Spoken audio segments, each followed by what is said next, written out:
열방의 통치자,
찬양 감사드립니다.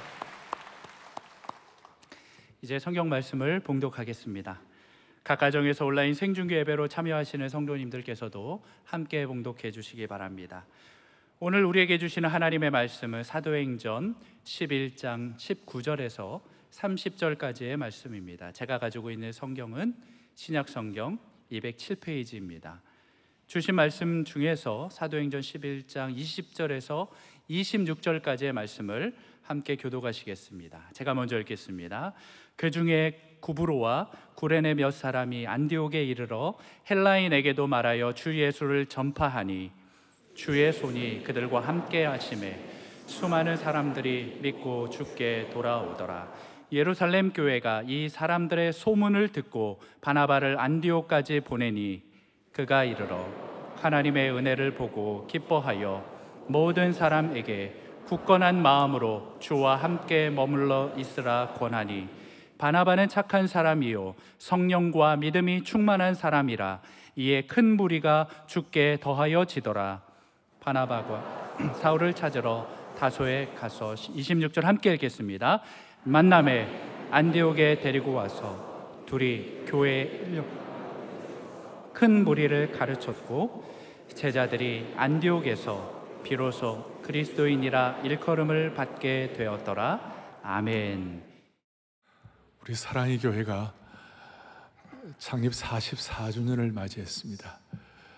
그래서 오늘은 교회의 사명이 무엇일까, 또 우리 성도들 한 분 한 분의 신앙의 우선순위가 무엇일까, 오늘 본문을 통하여 세미한 주의 음성을 듣기를 소망합니다.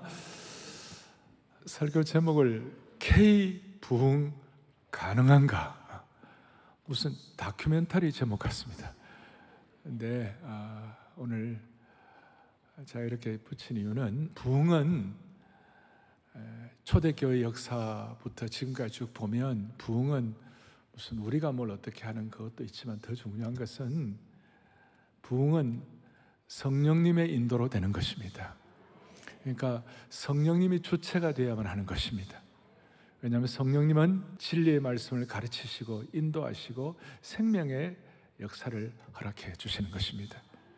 그리고 이 초대교회부터 보면 성령님의 역사를 통하여 부흥의 역사가 일어나는데, 예수님께서 공생하시는 그 기간 동안 갈릴리에서 대단한 부흥이 일어났습니다. 갈릴리 지역에서.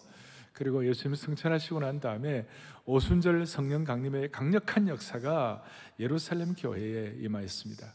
그래서 마가의 다락방을 통하여 예루살렘 교회의 부흥이 일어나고, 또 그 예루살렘 교회의 부흥이 오늘 이 본문의 안디옥 교회의 부흥으로 연결되며, 이 안디옥 교회의 부흥이 성령님의 인도를 통하여 빌립보로 가게 하시고, 빌립보에서 유럽의 부흥의 첫 발걸음이 시작되었습니다. 그리고 유럽의 부흥을 통하여 쭉 돌아서 우리 평양 부흥으로, 그래서 제가 이름을 이렇게 붙여 보았습니다.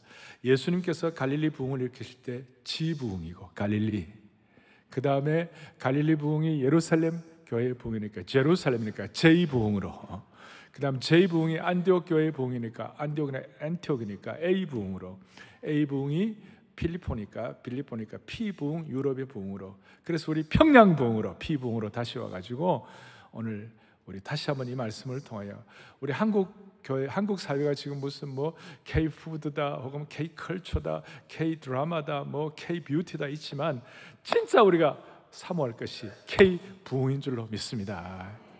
강남부흥도 지부흥이 되게 하시고 K-부흥이 되게 하여 주시옵소서. 근데 오늘 이제 이 말씀이 시작되는 배경은 19절에 이렇게 나와 있어요. 19절에 보니까 이렇게 나와 있습니다. 그때에 스데반의 일로 일어난 환난으로 말미암아 흩어진 자들이 안디옥에 이르러 헬라인에게도 말하여 주 예수를 전파하니, 이것이 이제 안디옥 교회의 부흥의 시작의 이제 출발이 되는데, 여러분 많은 경우 예수님 때문에 핍박받고 환난받고 고통받으면 그걸로 끝나는 것이 아니라 그것이 새로운 부흥의 기폭제가 될 수 있어요. 새로운 부흥의 점화장치가 될 수 있는 것이에요. 그래서 스데반의 일로 예루살렘 교회가 큰 핍박이 일어났습니다. 그런데 그걸로 끝나는 것이 아니라 스데반의 일로 일어나는 환난으로 말미암아 오히려 안디옥 교회의 부흥을 일으킬 수 있는 시발점이 됐다는 것이에요. 그리고 하나님께서 은혜를 주시는데 생각의 틀을 바꾸는 거예요. 생각의 틀을.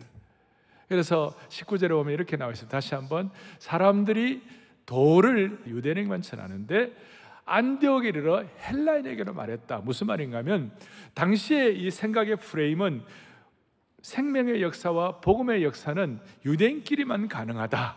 심지어 오늘 11장 앞에 10장에 베드로조차도 그런 생각이 있어갖고 하나님께서는 고넬료가 이방인인데 구원받을 수 있다는 것을 하나의 예를 보여주시고, 그리고 그것을 안디옥에 이르러 몇 사람들이, 요즘으로 말하면 뭐 강남 사람, 강북 사람, 인천 사람, 저 일산 사람, 이름 없는 이런 사람들이 생각의 틀을 바꾼 거예요. 아, 복음이 이방인에게도 전해질 수 있겠구나, 헬라인에게도 전해질 수 있겠구나, 그리스 사람에게 전해질 수 있겠구나, 이런 식으로 생각의 틀을 바꾸어가지고 부흥이 일어나는 곳에는 항상 이 패러다임 시프트가 일어나게 된 것이에요. 그래서 오늘 여러분, 무명의 사람들이었어요. 지난 44년간 사랑의 교회도 보면 이름도 없이 빛도 없이 무명의 사람들의 이 부흥에 대한 열망과 패러다임 시프트를 통하여 하나님이 역사하신 그 역사가 오늘 44주년의 은혜인 줄로 믿는 것이에요. 그렇다면 이제 이런 환난을 기폭제로 삼고 생각의 틀을 바꾼 사람들이 부흥의 어떤 시발점을 이렇게 일으키게 되는데, 진짜 부흥을 일으키는 강력한 엔진이 뭔가? 뭐 부흥의 두 날개가 뭘까? 그래서 제가 부흥의 강력한 슈퍼 엔진 두 가지를 말씀을 드리려고 합니다. 이것이 사랑의 교회 44주년을 맞이하여 교회적으로, 또 어떻게 보면 한국 교회가 이제 코로나 팬데믹 이후에 회복을 넘어 부흥으로 가야 되는데, 이 부흥의 역사에 있어서 어떤 날개와 엔진을 달아야 할 것인가? 그래서 회복을 넘어 부흥으로 가는 주님의 음성이 우리에게 들려지기를 소망하는 것이에요. 첫 번째 엔진이 뭔가? 21절에 이래가 나와 있어요. 21절에 다 같이 보겠습니다. 주의 손이 그들과 함께 하심에 수많은 사람들이 믿고 주께 들어오더라. 사도행전의 곳곳마다 노른자 위에 같이 부흥의 역사가 있어요. 사도행전의 곳곳마다 노란 펜을 끄야 할 만큼, 우리가 강조해야 할 만큼 부흥의 자리가, 그런 부흥의 자리에 대한 표현이 뭐라고 나와 있냐면 수많은 사람들이 믿고 주께 돌아오더라. 이게 부흥이에요. 수많은 사람들이 주께 믿고 돌아오더라. 그런데 그 이유가 뭔가? 주의 손이 그들과 함께 하시매. 그래서 첫 번째로는 부흥은 주의 손이 함께해야 부흥한다. 성령의 능력과 역사를 말하는 것이에요.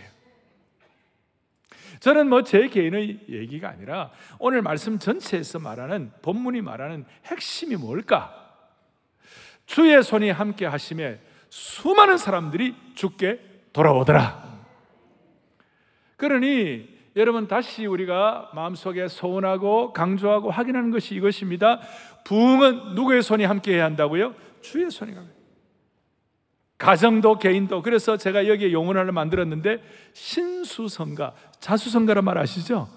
개인적으로 잘해가지고 일가를 이루는데, 우리 모든 오늘 이 안아주신 본당 예배드리는 여러분들은 자수성가의 사람보다 더 중요한 신수성가의 사람들이 되기를 바랍니다. 하나님의 손이 함께 하셔가지고 부흥하는 것이에요. 그게 신수성가예요.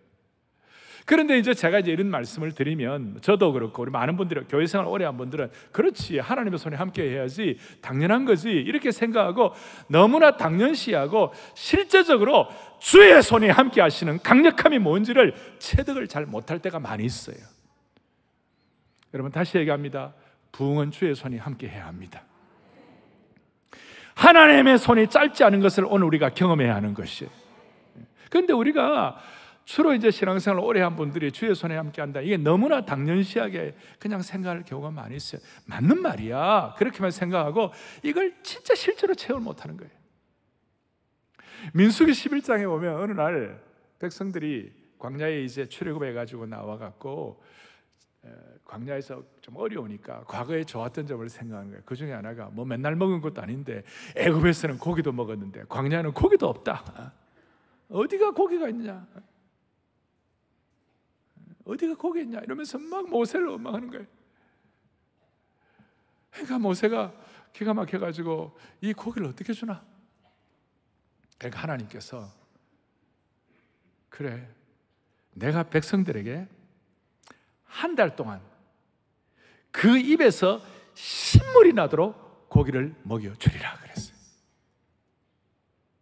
모세가 그 말 듣고 하나님 감사합니다 라고 해야 되는데, 모세가 그 믿음의 고수가 안 믿어지는 거예요. 여러분 다시 얘기합니다. 얼마 전에 홍해를 기적처럼 걷는 모세가 하나님께서 내가 고기 먹여주겠다, 참 입에서 신물이 날 정도로 먹여주겠다. 그러니까 모세가 11장 21절 22절에 뭐라고 그러냐면, 모세가 이르되 나와 함께 있는 이 백성의 보행자가 장정이 60만이온데 주의 말씀에 한 달 동안 고기를 주어 먹게 하시겠다 하시오니, 모세 그 다음 말이 뭐냐면, 그들을 위하여 양떼와 소떼를 잡은들 조카오며 바다의 모든 고기를 모은들 조카리이까. 자, 장정만 60만이에요. 그 어린아이들, 어머니들, 여자분들 다 합치면 200만이 넘어요. 200만이 넘는 사람들이 한 달 동안 고기를 정말 풍성하게 먹을 수 있다는 것이, 이게 어떻게 이게 가능한 일이냐? 이게 가능한? 저도 말이 좀 잘 안 나와요. 이게 어떻게 가능하냐고. 그러면서 모세 얘기가 뭐냐면, 양떼와 소떼를 다 잡고 바다의 모든 물고기를 다 모은들 족하겠냐고. 모세 생각도 안 된다는 거예요. 그러니까 하나님께서 23절에 뭐라고 그러냐? 여호와의 손이 짧으냐? 너가 이제 내 말이 너에게 그대로 응하는 것을 보리라. 내 손이 짧아서 하나님의 손이 짧으냐? 하나님 손이 짧으냐? 아니야, 내 손이 짧지 않아. 그러면서 어떤 일을 하시는지 아세요? 31절에 이렇게 나와 있어요. 같이 우리 읽겠습니다. 함께요. 바람이 여호와에게서 나와 바다에서부터 메추라기를 몰아 진영 곁 이쪽 저쪽 곧 진영 사방으로 각기 하루길 되는 지면 위 2규빗을 내리게 한지라. 감이 안 잡히시죠? 하나님께서 메추라기를 몰아가지고 어떻게 하느냐? 이 진영 사방으로 각기 하루길, 그 당시 하루길은 한 30km 정도 되는 거예요. 서울에서 수원까지 그 30km 정도를 지면 위에 2규빗이면 거의 1m예요. 그러니까 사방 30km니까 동서남북이 30km 해가지고 거기다가 메추라기를 그냥 1m씩 그냥 산처럼 쌓아가지고 그냥, 여러분 1m씩 메추라기가 수원까지 동서남북으로 다 쌓였다고 한번 생각해 보세요. 별로 반응도 안 하시고, 여러분 이거는 너무나 놀라운 거예요. 모세가 두 손 딱 들었어요. 모세 같은 고수도, 다시요, 홍해를 걷는 사람도 주의 손이 함께한다 그랬을 때 그거 잘 안 믿어졌어요. 특별히 오늘 44주년 우리 교회 초창기 때 있었던 많은 분들 교회 기적 같은 역사를 많이 경험했어요. 근데 우리도 모르게 약간 매너리즘에 빠진 그런 우리의 약한 성품이 있다면 오늘 다시 어린아이처럼 순전하게 돌아오셔야 되는 것이에요. 하나님 주의 손이 함께하는 기적이 일어나게 하여 주옵소서. 여러분 제가 오늘 이렇게까지 강조하는 이유를 여러분들이 아셔야 돼요. 우리도 모르게 우리 이 순전함이 사라진 것이 주의 손이 함께 하시기를 기대하십시다. 오늘 이 자리는 주의 손이 함께 하시는 현장입니다. 여러분이 오늘 이 자리에 와서 예배드리는 것 자체가 주의 손이 함께 하시는 증거라고 말할 수 있는 것입니다. 이 안디옥 교회는 주의 손이 함께 하셔서 수많은 사람이 죽게 돌아와가지고 대붕을 일으켰어요. 이 안디옥이라는 이 장소는 제가 여기 안디옥을 2번을 가봤는데요, 그 당시 로마 제국 시대의 제3의 도시였어요.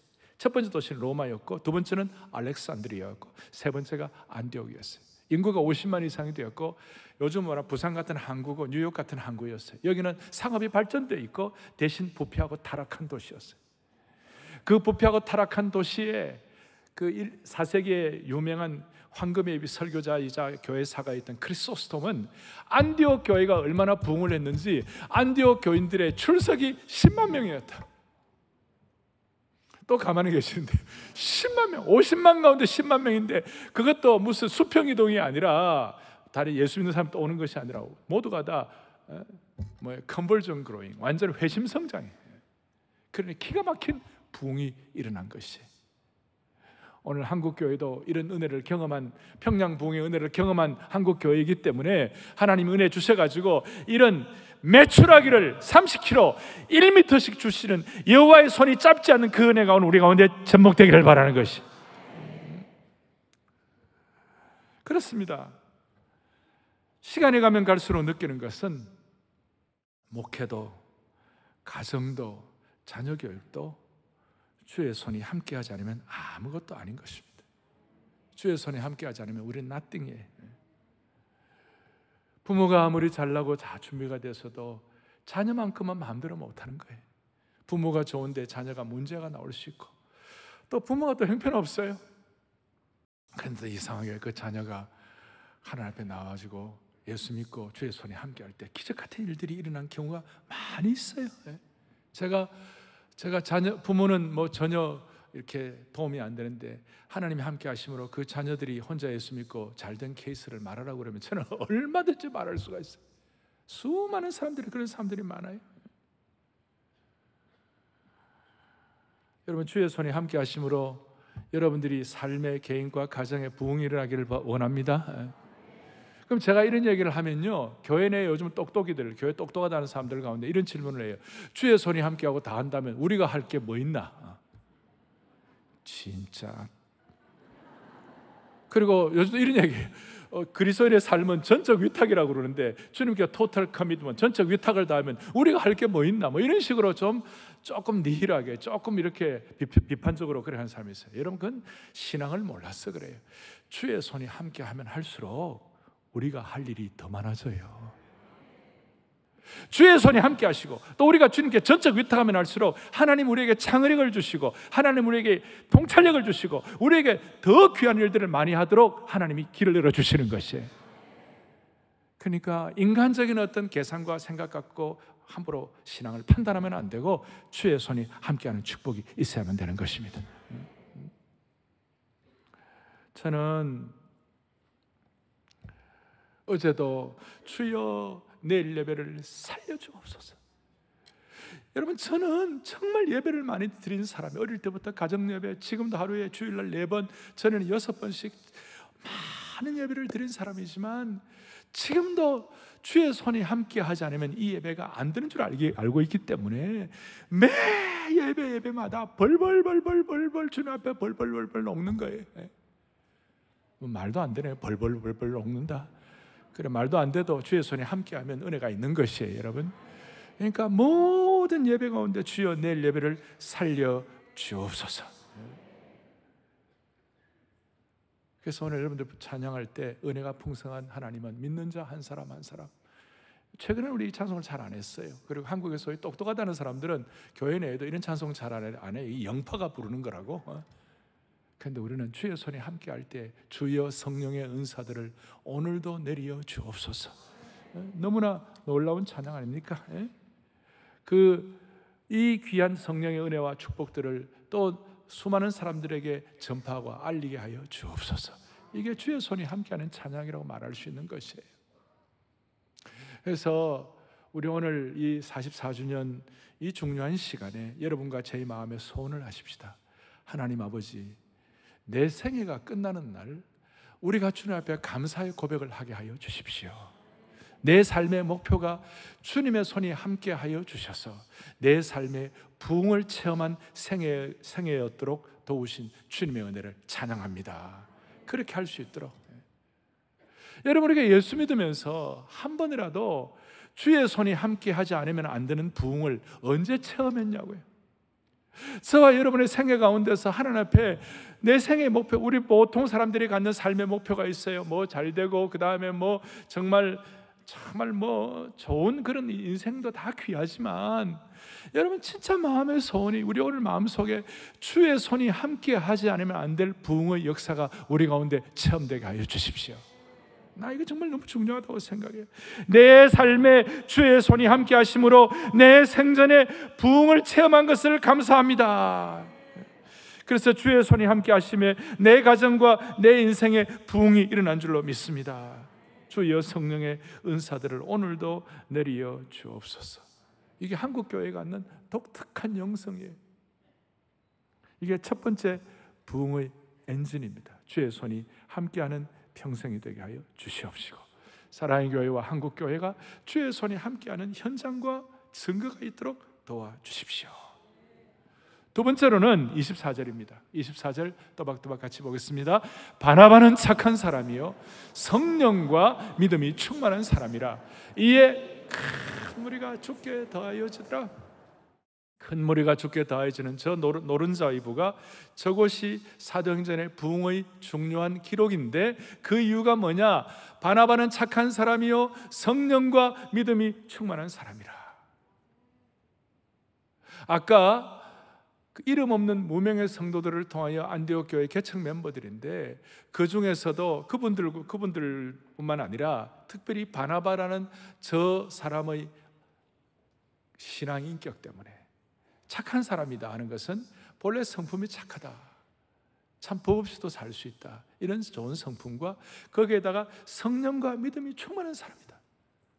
그러니까 그의 어떤 자연적인 인격과 그의 성령과 믿음이 충만한 인격이 잘 조화가 되므로 말미암아 바나바의 신앙 인격 때문에 부흥이 일어났다는 것이에요.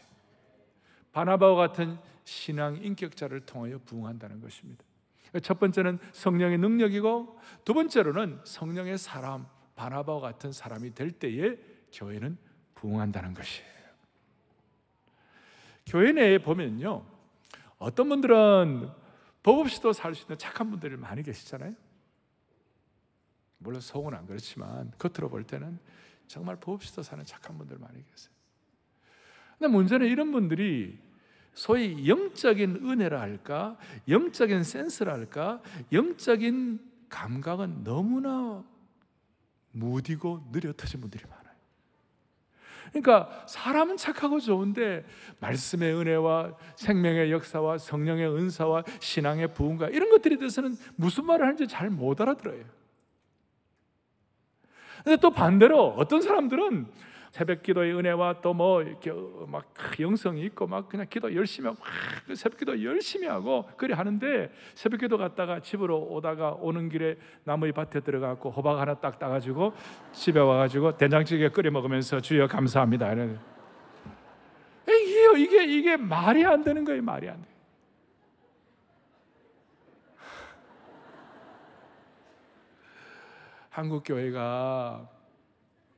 한국교회가 이제는 140여 년이 됐기 때문에 우리가 바나바와 같이 이 자연인격과 성품과 자연적인 성품과 신앙의 어떤 기름 부음과 충만함과 신앙인격, 이 두 가지가 잘 조화되어 가지고 부흥의 원천을 새롭게 경험해야 할 줄로 믿습니다. 예? 어떤 분은 교회에서는 은혜도 많고 축복이 되고 잘하는데 집에 가정에 들어가면 아빠 엄마로서 존경을 못 받는 거예요. 이 가슴 아픈 일이에요. 우리는 교회에서도 가정에서도 직장에서도 자연인격과 신앙인격이 조화가 되어가지고 우리가 부흥의 은혜를 경험할 수 있도록 하나님께서 한 분 한 분 붙잡아 주시기를 원하는 것이에요. 그러면 성령과 믿음이 충만하다, 그 다음에 착한 사람이다 하는 이 내용이 약간 추상적인데, 이걸 구체적으로 23절에 설명을 하고 있어요. 구체적으로 뭐라고 설명하고 있느냐? 23절에 바나바가 이르러 하나님의 은혜를 보고 기뻐하여 모든 사람에게 굳건한 마음으로 주와 함께 머물러 있으라 권하니. 성경에서 뭐라고 하느냐? 바나바의 자연인격과 신앙인격을 구체적으로 세 가지 동사를 가지고 설명을 하고 있는 거예요. 첫 번째, 은혜를 본다. 그래서 그 영어로는 witness라고 그래요. 은혜의 증인이다. 은혜를 본다. 기뻐한다. rejoice. 그리고 권하다. 잘 권면한다. 그래서 바나바라는 이름은 권위의 아들, 권면하고 위로하는 자의 아들이다. Son of the encouragement 이렇게 나오는데 세 가지 보고 기뻐하고 권한다. 그래서 저와 여러분들이 이 44주년을 맞이하면서 다시 한번 기도 제목으로 삼아야 할 것이 뭐냐? 오늘 이 말씀을 듣는 모든 방송으로 들어오는 모든 분들을 하나님 아버지 평생 주님 앞에 가는 그날까지 은혜를 보는 자 되게 하여 주십시오. 그리고 함께 기뻐하는 자가 되게 도와주십시오. 그리고 남들을 앞세우는 바나바가 바울을 앞세우듯이 하나님의 사람들을 앞세우고 권면하고 스카웃하고 세워주는 그런 사람 되게 하여 주십시오. 은혜를 본다는 말이 뭡니까? 안디옥 교회는 개척교회였어요. 개척교회는 문제가 많아요. 일이 너무 많기 때문에 개척교회에 문제를 먼저 본 것이 아니라 은혜를 본 것이에요. 하나님의 사람으로 부흥하고 성령 충만하고 내 인생의 가치와 보람을 갖고 살기를 위해서는 은혜를 볼 줄 알아야 할 것입니다. 우리 주님 앞에 서는 그날까지 우리 문제 많은 세상에 살면서도 하나님의 은혜를 보게 하여 주십시오. 은혜가 눈에 보이게 하여 주십시오. 남의 단점보다 장점이 보이게 하여 주십시오. 어떤 사람은 진짜 미스터 폴트 파인더, 그냥 단점만 발견하는데 전문가예요. 우리는 하나님의 은혜 발견자가 되게 하여 주십시오. 두 번째는 기뻐한다. 남 잘 되는 거 기뻐하는 거예요. 여러분, 대한민국 사람들은 남 잘 되는 거 그래 썩 기뻐하잖아요. 우리는 경쟁사회에 살다 보니까 한반도 내에 5,000년을 이렇게 살다 보니까 우리는 경쟁 구도예요. 왜냐하면 남이 내 파일을 가져간다고 생각하기 때문에. 그래서 남 잘 되는 걸 같이 기뻐해 주지 못해요. 한국 사람들은요, 밥 먹으러 가면 친구들끼리 같이 밥 먹으러 가면요 화장실을 못 가요. 왜냐하면 화장실 가 있는 사이에 씹기 때문에. 그리고 사촌이 땅을 사면 배가 아프고 팔촌이 땅을 사면 그냥 샀구나. 남이 땅을 사면 꽃다발 들고 가는 거예요. 가까운 사람들끼리 서로 상처를 주고받는 것이. 우리가 우리의 생애를 다하는 그날까지, 특별히 44년 동안 우리 오래 신앙생활을 했는데 가까우면 가까울수록, 오래되면 오래될수록 남들을 기뻐해주고 그분들과 함께 기뻐하는 축복이 있기를 바라는 것이. 세 번째는 권했다. 우리가 착한 사람이고 성령과 믿음이 충만하다는 말이 조금 추상인데, 이건 오늘 우리 삶의 현장에서는 첫째 은혜 보는 것, 두 번째는 기뻐하는 것, 세 번째로는 권면하고 위로하는 것. 여기에 대표적인 것이 뭐냐면 25절에 이렇게 나와 있어요. 뭐라고 나와 있냐? 바나바가 사울을 찾으러 다소에 갔다 그랬어요. 사울은 그 당시에 이제 사도행전 9장에 이제 예수 믿는 사람들 핍박하다가 거꾸로져 가지고 자기 고향에 가서, 고향이 다소예요. 지금도 터키에 있어요. 다소가 사울의 고향인데 거기에 바울의 우물물이다 하는 그 고향의 우물물이 지금도 있어요. 그런데 안디옥에서 그 다소까지가 택시로 몇 시간 걸려요. 먼 거리예요. 거기를 사울을, 그러니까 지금 이제 바울입니다. 그 바울을 데리러 갔다 오는 게 보통 일이 아니에요. 보통 정성이 아니에요. 근데 바나바가 사울을 데리러 간 거예요. 왜냐하면 주님의 일이 잘 돼야 하니까.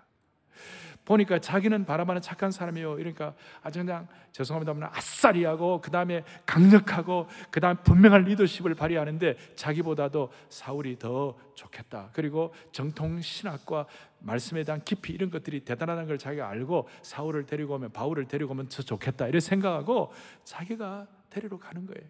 그게 쉬운 일 아닙니다. 혼자 있으면 자기가 안디옥 교회 리더입니다.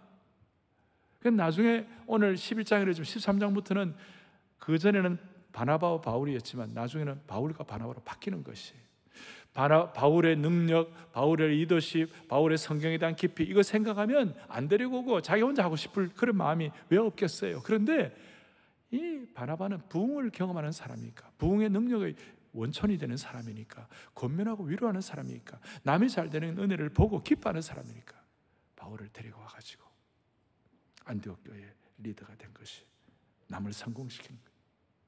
사라의 교회는 오래된 형제자매들, 새로운 형제자매들 같이 은혜를 보고 기뻐하고 권면하고 위로하는 부흥의 현장이 되기를 바라는 것이에요. 그래서 여러분, K부흥을 위하여 내가 데려올 바울이 어디에 있는가? 내가 스카우트해야 할 바울이 어디에 있는가? 내가 앞세워야 할 바울이 어디에 있는가? 그래서 바나바처럼 이 귀한 신앙 인격은 부흥의 불길을 일으키는 점화장치와 같습니다. 스파크를 일으키는 거예요. 시편 24편 3절에 보면 여호와의 산에 오를 자 누구며 그의 거룩한 곳에 설 자가 누군가? 저걸 좀 깊이 보면요, 하나님을 체험하고 영적인 갈망인데요, 여호와의 산에 오르는 것은 하나님 만나기를 오는 것이에요. 그의 거룩한 산에 올라간다. 무슨 뜻인 거예요?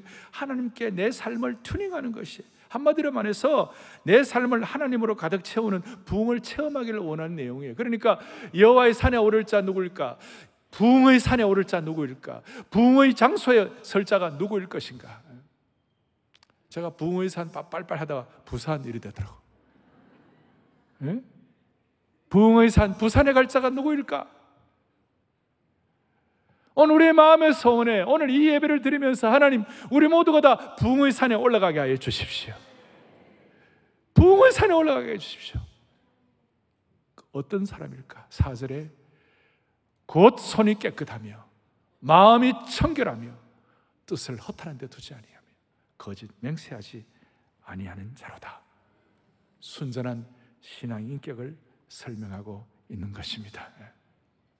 이런 마음의 소원을 가지고 우리의 신앙 인격이 부흥을 통하여 다듬어지기를 원하는 것입니다. 여러분, 한국 교회에 지금 윤리 문제를 많이 얘기를 하고 또 뭐 윤리에 대한 얘기를 많이 합니다만은 기독교 윤리는 유교적으로 또 내가 무슨 뭐 계명을 지키는 것처럼 그렇게 해갖고만 해결이 안 됩니다. 기독교 윤리는요, 부흥을 체험해야 윤리가 해결되는 것입니다. 무슨 말이냐? 평양 부흥을 경험하고 나니까 거기에 축첩제도, 그 노비제도, 거기에 불의한 재물에 관한 어떤 부의 문제, 이런 것들이 부흥을 체험하고 나니까 자연스럽게 축첩제도, 노비 문제, 그리고 수많은 물질에 대해서 깨끗하지 못한 이런 부분들이 부흥을 경험하고 나니까, 은혜를 받으니까 자연스럽게 마음의 인격의 정결함을 통하여 해결될 수가 있는 것이에요. 따라서 윤리 문제를 유교적 윤리 문제로 접근하면 안 되고 부흥으로 접근해야만 합니다. 이것이 한국 교회가 전 세계 교회에 보여줘야 할 K 부흥의 DNA가 되어야만 하는 것입니다. 이것이야말로 윤리학자들의 논리를 뛰어넘는 K 부흥의 기름 부으심이 되어야만 하는 것입니다. 그래서 부흥의 은혜는 항상 성령의 역사를 통하여 주의 손이 함께 하셔야 되고, 그 다음에 그걸 통한 성령의 사람들이 되어서 신앙 인격이 준비가 되어야 되고, 그럴 때 마지막 부흥의 표상, 역할 모델, 이그샘플이 나오는 것입니다. 그것이 안디옥 교회였습니다. 안디옥 교회는 얼마나 부흥을 하고 은혜를 받았는가? 먼저는 26절에 보니까 이렇게 나와 있습니다. 안디옥 교회가 둘이 교회에 1년간 모여 있어 큰 무리를 가르쳤고, 제자들이 안디옥에서 비로소 그리스도인이라 일컬음을 받게 되었더라. 이 부흥의 표상이에요. 안디옥 교회가 비로소 그리스도인이라 칭함을 받았다. 그 이전까지는 예수님을 따르는, 예수님 뭐 나사렛 땅이다, 혹은 무슨 팔로우다, 뭐 이런 식으로만 있었는데, 처음으로 안디옥 교회에서 크리스찬, 그리스도인의 이름이 시작된 것이에요. 크리스찬이 뭐예요? CHRIST 그 다음에 IAN. 우리는 그런 얘기합니다. 예수님께 속한 사람, belong to Christ. 예수님께 속한 사람. 조금 더 깊이 들어가면 Christ, IAN. 예수님이 없이는 I, A, M, N, nothing. 예수님이 없으면 나는 아무것도 아닙니다. 이것이 안디옥 교회로부터 시작이 되었다는 것이. 그리고 거기서 말씀을 제대로 가르치고, 말씀을 가르칠 때 그냥 드라이한 말씀만 가르치는 것이 아니라 골로새서 3장에 있는 것처럼 시와 찬미와 신령한 노래들과 말씀으로 서로 화답한 것이, 말씀과 찬양과 기도가 어우러져 가지고 거기에 생명력 있는 기름 부음이 있는 말씀 공부가 된 것입니다. 그게 안디옥 교회. 그리고 안디옥 교회를 통하여 놀라운 하나님의 사람들이 배출되었습니다. igna티우스라는, 여러분들 바나바와 바울 다음으로 초대교회 교부 가운데 igna티우스라는, 저희 교회 이 제자훈련 세미나 할 때 제일 먼저 교회론을 얘기하는데, 교회론을 얘기할 때 교회론의 창설자, 교회론을 딱 전체 정립한 분이 누구냐? igna티우스부터 시작했다. 이렇게. 나중에는 원형 경기장에서 순교하셨는데, igna티우스가 안디옥 교회 출신이고 4세기의 초대교회의 황금의 입이라고 했던 설교의 황태자 크리소스톰이 안디옥 교회 출신이고, 그 이후에 어거스틴, 루터, 캘빈, 매튜 헨리, 웨스트코트, 라이트푸트, 알포드라는, 근대에 들어서 알포드 성경 해석집 같은 거는 굉장히 중요합니다. 이런 이 하나님의 말씀을 제대로 가르치고 훈련하는 안디옥 교회의 역사를 그대로 이어받는 종들을 통하여 부흥을 계속 이어가게 된 것입니다. 그래서 교회 역사에서는 이런 얘기를 합니다. 스쿨 오브 안디옥, 안디옥 학파. 당시에 초대교회는 두 종류의 성경을 보는 어떤 그 눈이 있었어요. 하나는 스쿨 오브 알렉산드리아 중심으로 해가지고 필로, 오리겐, 그 다음 클레멘트라는 교부들이 있었는데, 그분들을 중심으로 해서 영해를 했어요. 알레고리카라고 풍류적인 해석을 했어요.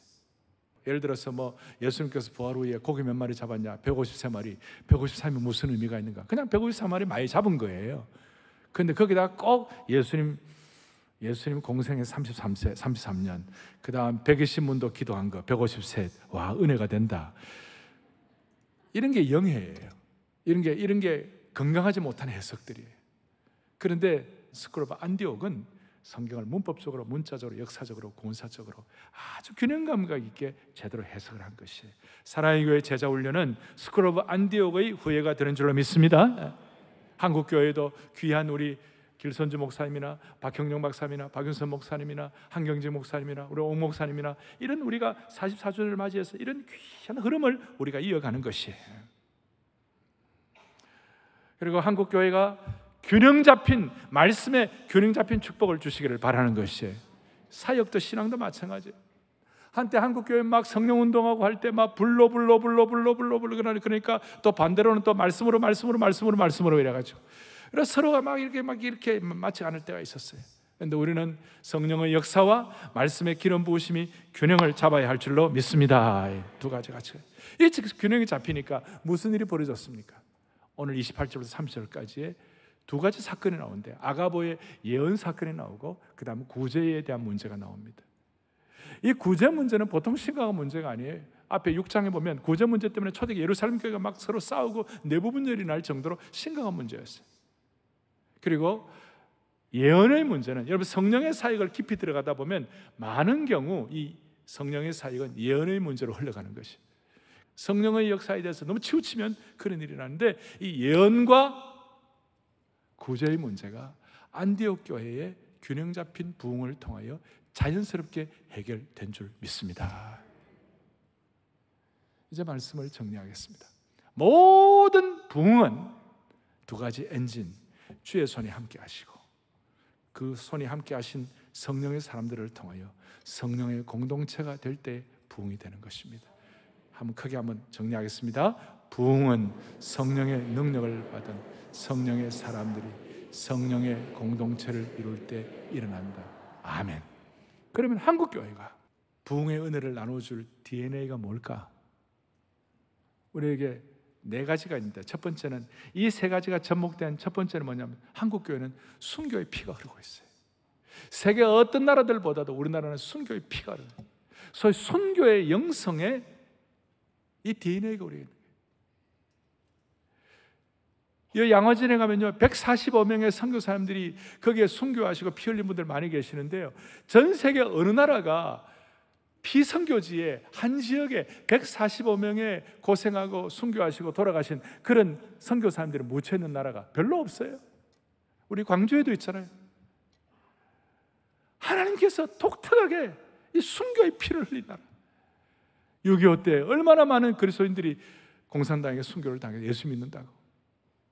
지금도 저 북한의 치아교회는 순교의 피가 흐르고 있는 것이. 이 순교의 영성의 기름 부음과 강력함이 계속해서 한국교회를 통하여 역사해야 되는 것이에요. 두 번째, 한국교회는 세계교회가 없는 기도의 영성이 있어요. 우리가 새벽 기도를 하는 거 한국교회 독특한 영성이에요. 산기도하는 거 독특한 영성이에요. 그 다음에 우리가 금식기도, 철야기도, 막 수많은 한국교회, 또 특별히 구국기도, 나라를 위한 기도, 이 나라를 위한 한국교회의 강력한 이 부흥의 DNA가 이 민족을 살려주시고 아직까지 우리가 침공받지 않은 줄로 믿는 것이에요. 기도의 영성의 DNA가 한국교회의 K부흥의 놀라운 역할을 할 줄로 믿습니다. 세 번째 중요한 것은 주일 성수의 영성이에요. 세계교회 어느 나라에도 비교해서 한국교회는 주일 예배를 지키는 주일 성수의 유산이 있는 것입니다. 사업이 어려워도, 내일 시험이 있어도, 전쟁의 포화 속에서도 주일 예배는 지켜진 것입니다. 어쩌면 이것이 세계교회 앞에 K부흥의 어떤 중요한 유산으로 우리가 펼쳐야 할 것인 줄로 생각이 되는 것이에요. 지난 2년 반 동안의 코로나 팬데믹 가운데 혹시 한국교회 가운데 이 생명 걸고 위그노들처럼 생명 걸고 주일 예배를 지키는 이것이 좀 약화되었다면 하나님 이거 다시 한번 성령의 역사를 통하여, 하나님의 사람들을 통하여, 하나님의 공동체를 통하여 회복시켜 주시옵소서. 마지막 네 번째는 말씀의 영성입니다. 세계 어느 나라에 비해서 우리나라는 선교사님이 들어오기 전에 말씀이 먼저 들어왔어요. 제가 이번에 말씀이 들어오는 것 연구하다 보니까요, 처음에 한국에 성경이 들어올 때 눈물겨운 과정이 있었어요. 그 1년 가운데 가슴에 찡한 거예요. 국경 검문소를 통과해가지고 성경을 가지고 들어오는 것이 쉬운 일이 아니었습니다. 그 중에 하나로 한자로 된 성경 낱장을 그냥 갖고 오면 다 안 되니까, 금서니까 낱장 한 장 한 장을 노끈으로 만들고 그걸 집신으로 만들어가지고 들어와. 집신은 엑스트라가 있어도 상관이 없으니까. 그래서 나중에 그걸 갖고 들어와서 집신을 해체해가지고 다시 하나하나 펴가지고 인두로 달여서 책으로 제본으로 삼았던 것이에요. 이래가지고 선교사람도 들어오기 전에 그 성경 가지고 은혜 받아가지고 세례받는 사람들이 생겼어요. 사랑하는 형제자매 여러분, 한국교회가 이 은혜를 다시 회복하기를 바라는 것입니다. 세 가지 기초 위에다가 한국교회의 순교적 영성, 기도의 영성, 주일 예배, 주일 성수의 영성, 그리고 말씀의 영성이 잘 조화된 사랑의 교회, 우리 자신이 됨으로 말미암아 주님 앞에 큰 영광 올려드리는 우리 온 성도들 되기를 주님의 이름으로 축복합니다. 가슴에 손을 얹겠습니다. 기도하겠습니다. 하나님 아버지, 이 시간 주님 앞에 머리 숙인 모든 성도들 참으로 갈망하는 심령으로 이 시대의 부흥을 소원하오니 모두가 다 부흥의 점화장치가 되게 하여 주시옵소서. 여러 가지 환경적으로 어려움 가운데 있는 성도님들, 그 어려운 성도님들에게도 주님의 손이 함께하여 주셔서 그 고통과 어려움이 오히려 부흥의 기폭제가 될 수 있도록 붙잡아 주시옵소서. 우리 모두 바나바와 같이 자연인격과 신앙인격의 균형을 잡음으로 말미암아 4명의 정도가 아니라 공동체를 살리는 일에 쓰임받는 주의 신실한 일꾼들로 성숙하게 하여 주시기를 소망합니다. 성령의 기름 부으심과 말씀의 능력으로 무장된 사랑의 교회, 한국교회 되게 하여 주셔서 한국교회 4가지 영성이 K부흥으로 세계교회 부흥의 진원지로 삼아 주옵소서. 할렐루야, 할렐루야. 우리 주 예수 그리스도 이름 받들어 간절히 기도 올리옵나이다. 아멘.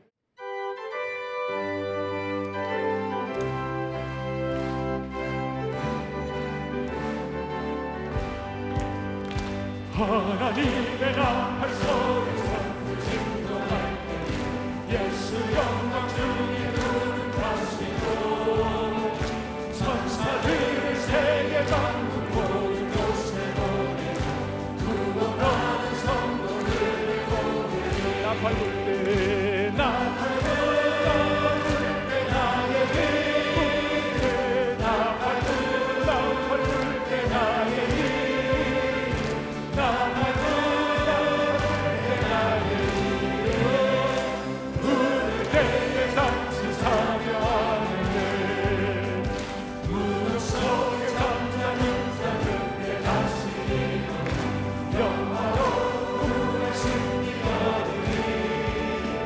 주가 택한 모든 성도들